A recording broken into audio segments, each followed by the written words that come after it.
If there is sin iyo hari icyaha with you, kuri wowe, if the sin entangles you, iyo icyaha kiri kuri wowe kikugwanya then izingiraho, do this.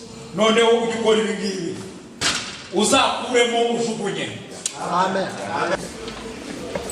Nisibiye ko menye rwose